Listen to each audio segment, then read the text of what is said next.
NPRD జిల్లా ప్రధాన కార్యదర్శి వనం ఉపేందర్ ధర్నాకు ప్రధాన కార్యదర్శి వనం ఉపేందర్ పాల్గొని మాట్లాడుతూ కేంద్ర ప్రభుత్వం ఇస్తున్న పెన్షన్ రాష్ట్ర ప్రభుత్వాలకు ఇచ్చేది 300 వికలాంగులు ఏ విధంగా బ్రతుకుతారో 300 పెన్షన్ 3000కు పెంచాలని డిమాండ్ చేస్తున్నాం. మరియు అసెంబ్లీ ఎలక్షన్స్ కు ముందు కాంగ్రెస్ పార్టీ ప్రభుత్వం వస్తే పెన్షన్ పెంచుతాము, వృద్ధులకు వితంతులకు 4000, వికలాంగులకు 6000 అని మేనిఫెస్టోలో పెట్టడం జరిగింది. ప్రభుత్వం ఏర్పడి 7 నెలలు అవుతుంది.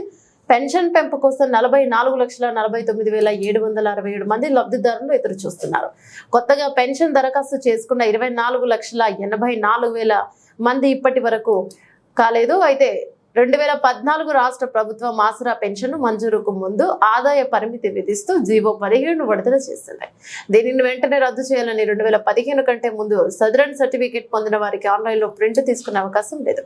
2015 కంటే ఉన్న సదరన్ సర్టిఫికేట్లను ఆన్లైన్లో అప్లోడ్ చేయాలని రాష్ట్ర ప్రభుత్వం అసెంబ్లీ ఎన్నికల్లో ఇచ్చిన హామీ ప్రకారం ఈ వికలాంగులకు ఉచిత బస్సు ప్రయాణ సౌకర్యం కల్పించాలని, ప్రభుత్వ శాఖలో ఖాళీగా ఉన్న వికలాంగుల బ్యాక్లాగ్ పోస్టుల గురించి ప్రత్యేక డ్రైవ్ నిర్వహించాలని, ప్రతి నెల 5వ తేదీలోపు పెన్షన్ పంపించే విధంగా చర్యలు చేపట్టాలని, రాష్ట్ర ప్రభుత్వం కొత్తగా అమలు చేస్తున్న మహిళా శక్తి క్యాంటీన్లో వికలాంగులకు 5% కేటాయించే విధంగా చర్యలు తీసుకోవాలని, తీవ్ర వైకల్యం కలిగిన వికలాంగులకు ప్రత్యేక అలవెన్స్ కోసం లబ్ధిదారుల గుర్తింపు ప్రక్రియ వెంటనే పూర్తి చేయాలని డిమాండ్ చేయడం జరిగింది.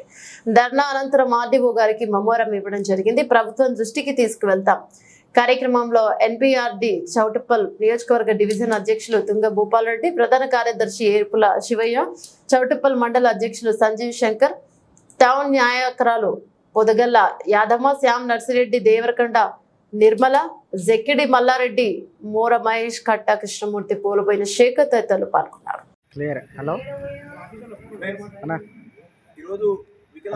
జాతీయ వేదిక రాష్ట్ర వ్యాప్తంగా ఆర్డీఓ ముందు ధర్నాతో పాటు వినతిపత్రం ఇవ్వడం జరుగుతుంది.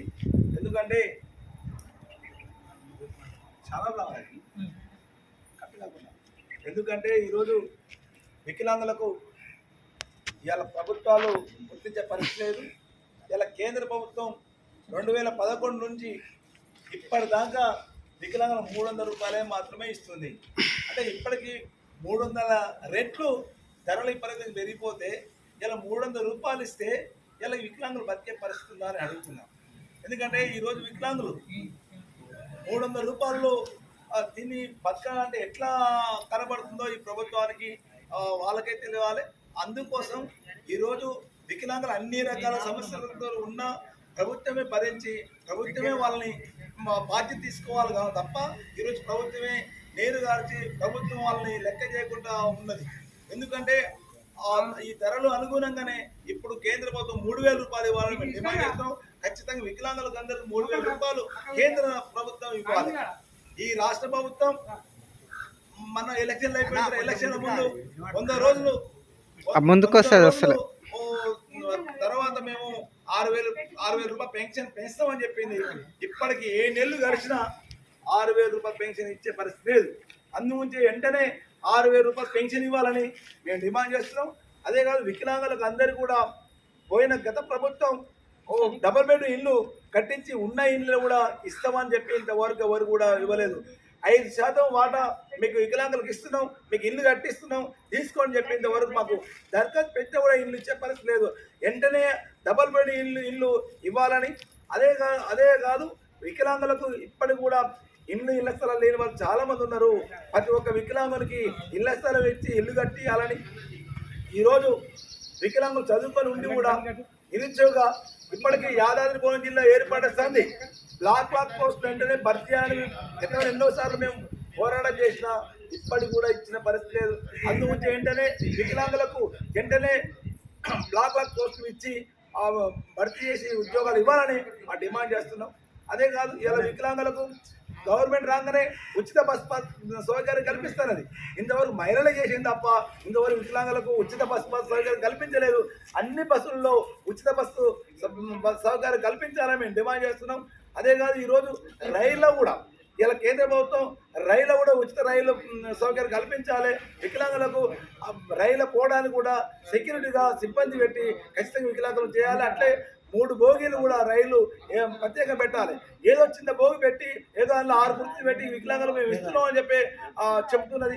అట్లా కాకుండా ఖచ్చితంగా వికలాంగులకు రైలు స్టేషన్లో రైలు బోగులను పెట్టి రైలు ఉచిత సౌకర్యం కల్పించాలని డిమాండ్ చేస్తూ, అదే కాదు ఈరోజు వికలాంగులు బతకాలంటే ఇలా ప్రభుత్వం చెప్పింది మినిమం 25,000 రూపాయలు ఉంటేనే ఇలా కుటుంబం బతకదు తప్ప వేరే బతికే పరిస్థితి లేదు అని. అందుకుంటే వికలాంగుల కోసం 25,000 ఉండాలంటే ఈ కేంద్ర రాష్ట్ర ప్రభుత్వాలు ఖచ్చితంగా వికలాంగులకు వాళ్ళే స్వయంగా వికలాంగులని ఆదుకోవాలి, వికలాంగుల బాధ్యత వాళ్ళే తీసుకోవాలి. అదే కాదు ఈరోజు వికలాంగులకు పిల్లలు చదువుకోవాలంటే ఇలా ప్రైవేట్ స్కూల్ పోగా చాలా ఇబ్బంది. అందుకంటే గవర్నమెంట్ స్కూల్లో తో పాటు ప్రైవేట్ స్కూల్లో కూడా వికలాంగులకు అన్ని బాధ్యత ప్రభుత్వం చూడాలి. గురుకుల పాఠశాలలో కూడా మనకు జిల్లాలో ఏర్పడంగా గురుకుల పాఠశాల కట్టేయాలనుకున్నాం. ఇంతవరకు గురుకుల పాఠశాల కట్టించే పరిస్థితి లేదు. అందుగురించి వెంటనే గురుకుల పాఠశాల కట్టేయాలని మేము డిమాండ్ చేస్తున్నాం. అదే కాదు వికలాంగులకు ఉండడానికి మేము జిల్లా సెంటర్లో ఉండాలంటే ఒక ఆఫీస్ కూడా లేదు మాకు. అయితే మండలాల్లో ఆఫీస్ లేదు. ఖచ్చితంగా ల్యాండ్ సేకరించి ఆఫీస్ కూడా కట్టేయాలని మేము డిమాండ్ చేస్తున్నాం. అందుకోసమే ఈరోజు ఆర్డీఓ ఆఫీస్ ముందు ధర్నాతో పాటు ఇంతపత్రం వేయడానికి ఆర్డీఓ గారికి ఇవ్వడానికి సిద్ధం వచ్చిన సార్లతో కూడా మేము మాట్లాడి ఇవన్నీ చేసి, అందుకుంటే రాబోయే కాలంలో ఈ సమస్య వికలాంగుల సమస్య పరిష్కరించకపోతే పెద్ద ఎత్తున ఉద్యమాలు చేస్తామని రాష్ట్ర కేంద్రంలో ఖచ్చితంగా ముఖ్యమంత్రిని ముట్టడియడానికి కూడా సిద్ధమవుతామని, అందుకోసమే ఈ వికలాంగుల సమస్య పరిష్కరించేంత వరకు ఉద్యమాలు చేస్తామని చెప్తూ సెలవు.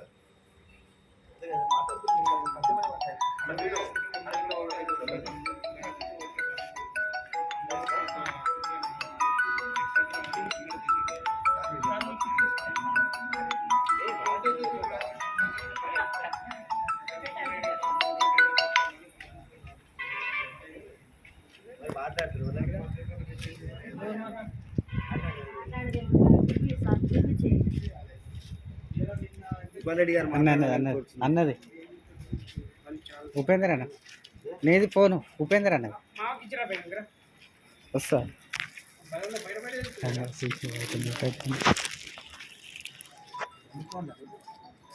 వీడియో తీస్తున్నావా? మై వీడియో తీస్తున్నావుగా, వీడియో తీయాలనా?